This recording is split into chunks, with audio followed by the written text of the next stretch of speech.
So with the elbows up high position, what we're going to be looking at here is a progression. With the single arms that you see at the moment, your goal is just to work on trying to get one elbow as high as possible, keeping a full grip, and then just alternate between the two. About 10 reps, just really kind of like breathing out at the top of each repetition.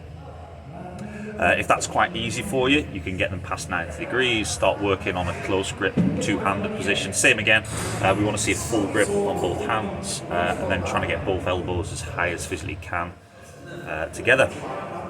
Again, if you can get this past 90 degrees, try working on a wider grip position. This is going to be really tough, especially on your pecs, your lats, but it really does improve in position for your front rack.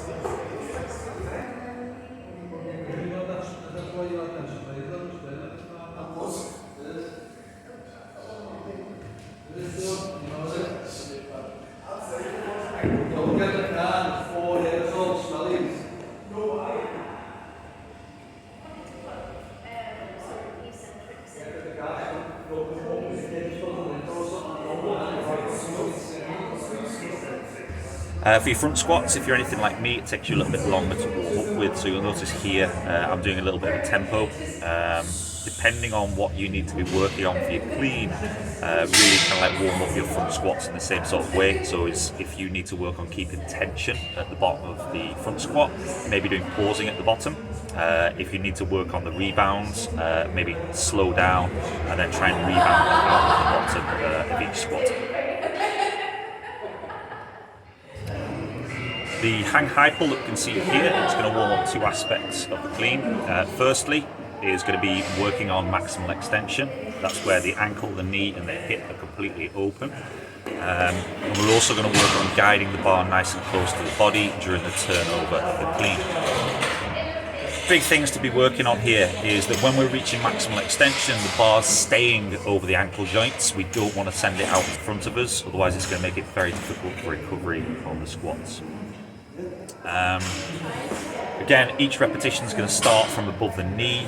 We'll go into why that is in the finish position, or the first pull from the ground. We want to make sure again here that the bar's directly over the ankle joint and the shoulders are over the bar, or the elbow crease, the armpit crease is directly on top of the bar in that start position each time.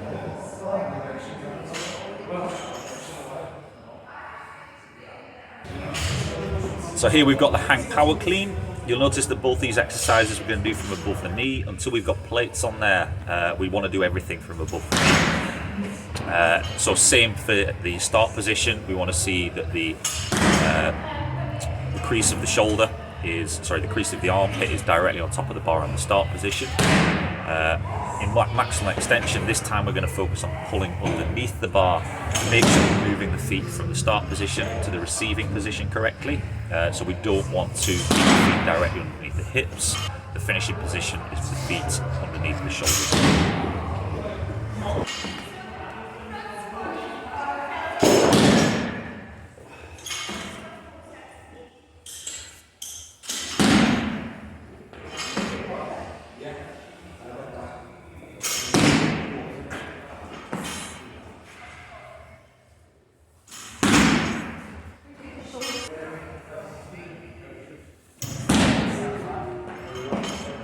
So again, the hang clean is going to start from above the knee.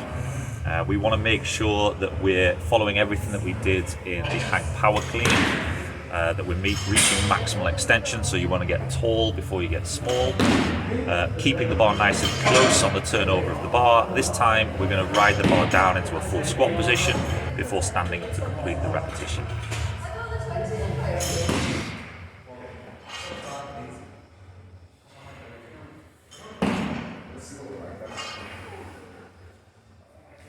So here we can see we've got plates on the bar, and we're going to take the halting clean deadlift from the floor to just above the knee position. Really important, because this is going to teach us how to get the knees out of the way of the bar.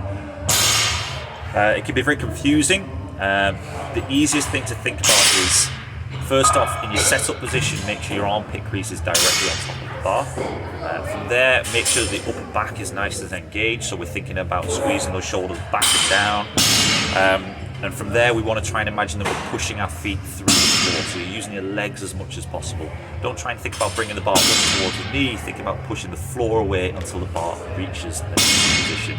And that should automatically move the knees out of the way. Be very careful that we're not just thinking about pushing the knees backwards, because then we can end up with this point where the hips shoot upwards. So imagine this is my hip, this is my shoulders, this is our start position, where basically the hips shoot up before the weight's even left the ground. So we want everything to move up at the same time.